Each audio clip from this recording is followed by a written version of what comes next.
Shalom, everyone. I'm going to try this again. I was trying to record um, a book I'm reading, Travel to West Africa, not West Africa, but Travel to Africa, North Africa, and it's by Nahum Slouch. He dedicated 10 years of research in um, North Africa, searching for the black Jews of North Africa. He was saying how he took it upon himself to do this research because it was lacking, in his opinion, and that there was a lot of research already done by African scholars, but for some reason it wasn't being put out. So he did a whole 10-year research and did a whole book on the Black Jews in Africa. Name is Nahum Slouch.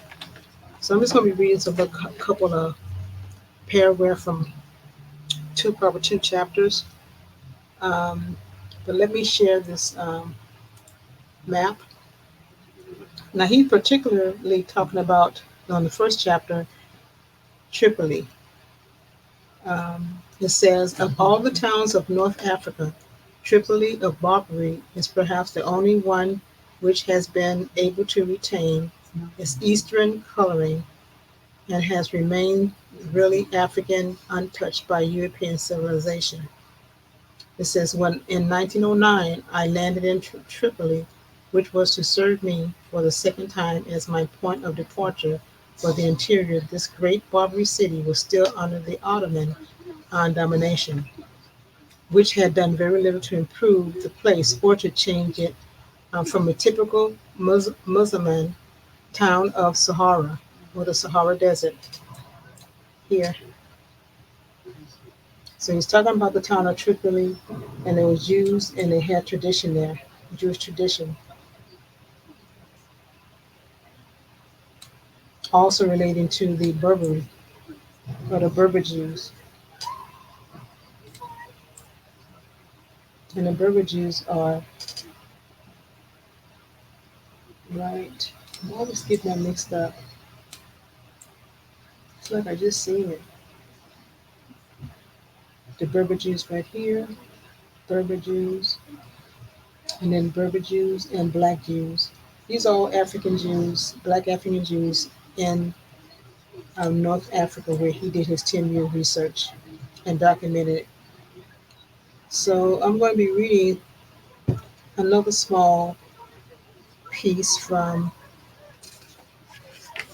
let's see, another small piece from this book. Again, the book is called Travel in North Africa, and his first two or three chapters is the history of the Jews of Tripoli.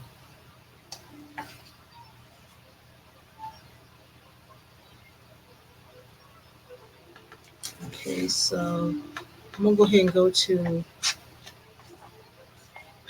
another documentation. Let me put this down to 100. And then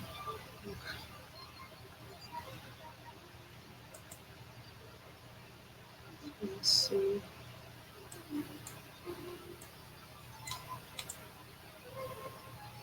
Let's see here.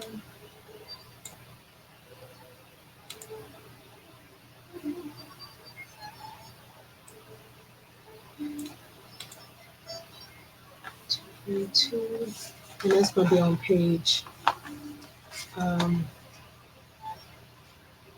155 on this here.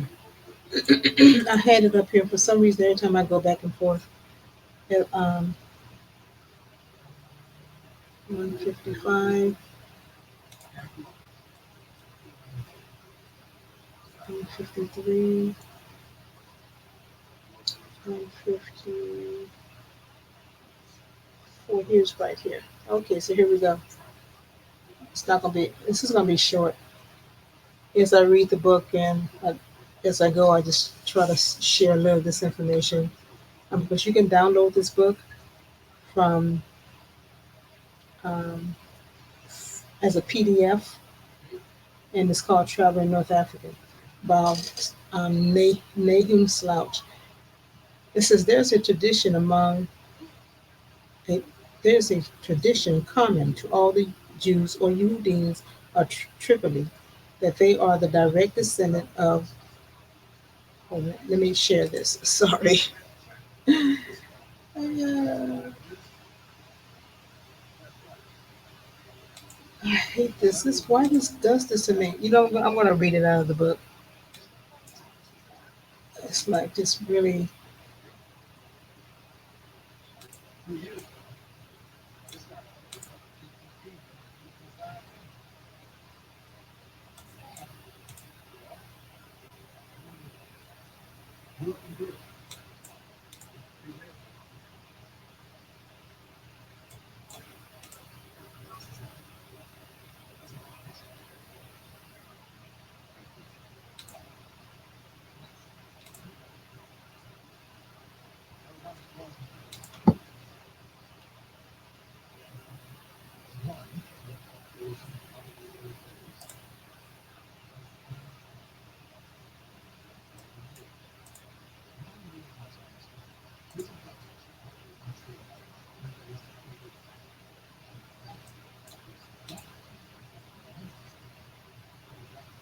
Okay.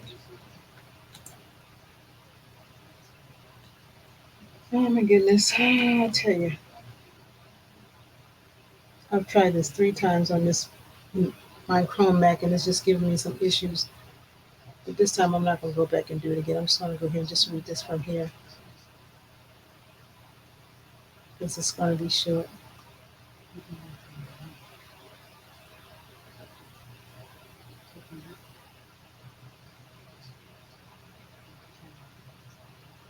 Okay, so here it is. Here. There is a tradition common to all the Jews or Yehudim of Tripoli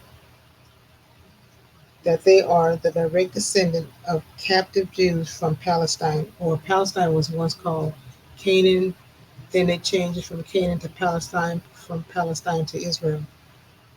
One of the general Titus called Phanergus in the Midrash is said to have transported some 30,000 Yehudim into the mountains, and others established them as tillers of the soil. This is said to be the origin of the present Yehudim population. This is borne out by another tradition mentioned in Sefer Yuhazim, which tells of the 30,000 Yehudim established as colonists in Africa. Abraham Heflin, an author of the early 19th century, speak as follows in this connection.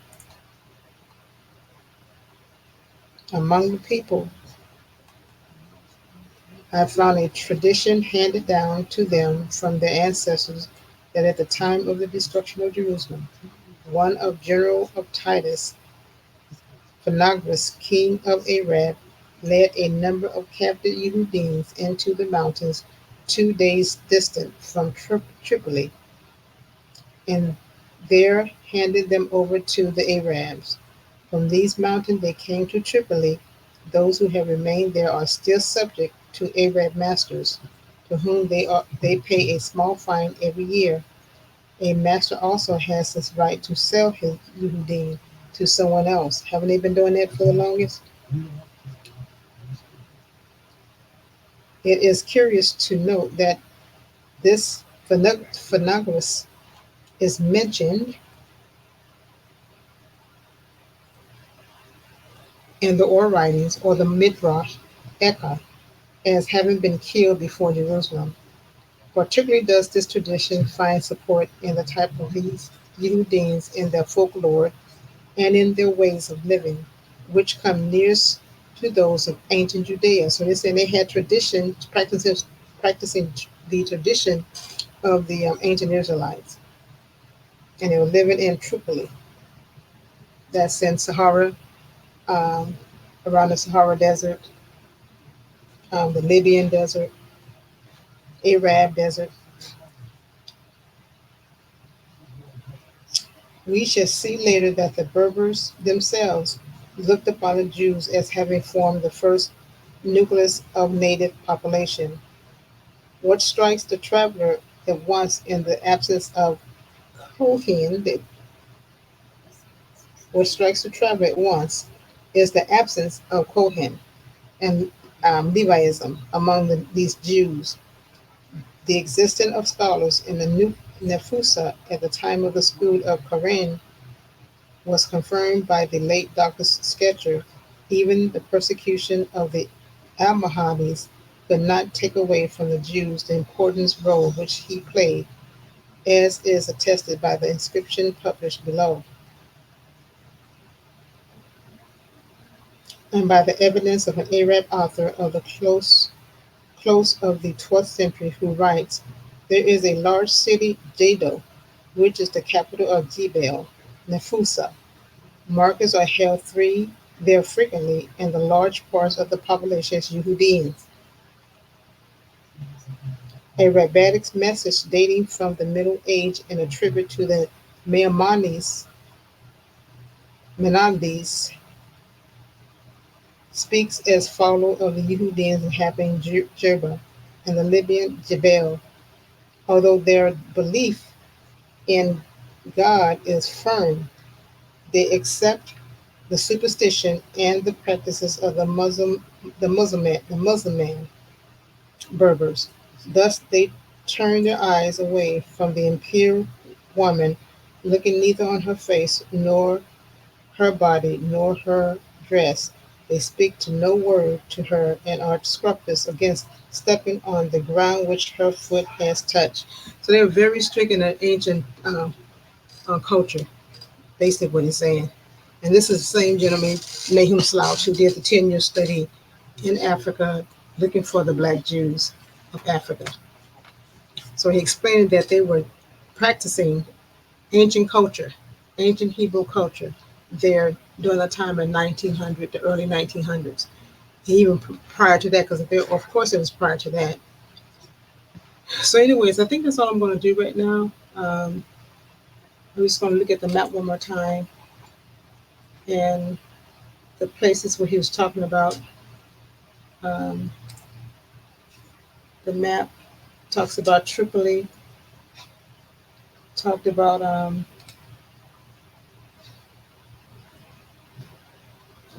the Libyan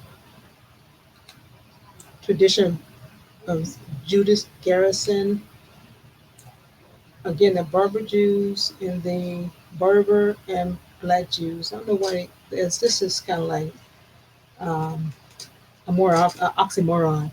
They're all the same people, but I guess they were just given those names in those areas because it was in those areas. So they named them according to the area, just like they do today, and just like they still doing even in West Africa. Because even with West Africa transatlantic slave trade, the majority of the people that they took from Africa, West Africa, was in Senegal, Senegambia, Sierra Leone. Um, they took a little from Benin, but not that many. Was basically was from Sierra Leone, Angola, Senegambia. I didn't see anything from Ghana, but it was West Africa, the Gold Coast and the Ivory Coast and the Slave Coast. This is where they took most of our people from the West and from those areas or those colonies that they named, gave the name Sierra Leone, Senegambia, St. Thomas Jews, B'nai Ephraim. See how they name us Levite cities? So just talking about the colonies here. And they said the colonies go all the way back to 500 BC. So the book that he wrote encompassed this map here too, just as well as the other book, The Lost Tribe, A Myth by Alan Godbey. Exact same information. In fact, I took this map out of that book called The Lost Tribe, A Myth. But it seems like it's more information, just as much information in the book Travel to North Africa by Nahum Slouch. So they're both talking about the same people, the same black Jews in Africa, and they wrote about them. It is documented, you know. Algeria, talks about Algeria in the Africa, the North, um, travel to North Africa. So, anyways, I just thought I would share that little information. I'm reading, just starting to read. I've had the book for about, wow, 2 months. I'm just starting to read it. So as I read and I pick up something off the map, then I just try to share it, you know. So anyway, you all, that's all I wanted to show. Nothing very long, and just want to share some more information on this map in regards to the two books, The Lost Tribe of Myth by Alan Gabi, and then Travel to North Africa by Nahum Slouch. And you can download both these books as a PDF on your computer and the map as well. So in saying that, I say shalom, y'all, and have a good night because I'm getting ready to go to bed. Into this.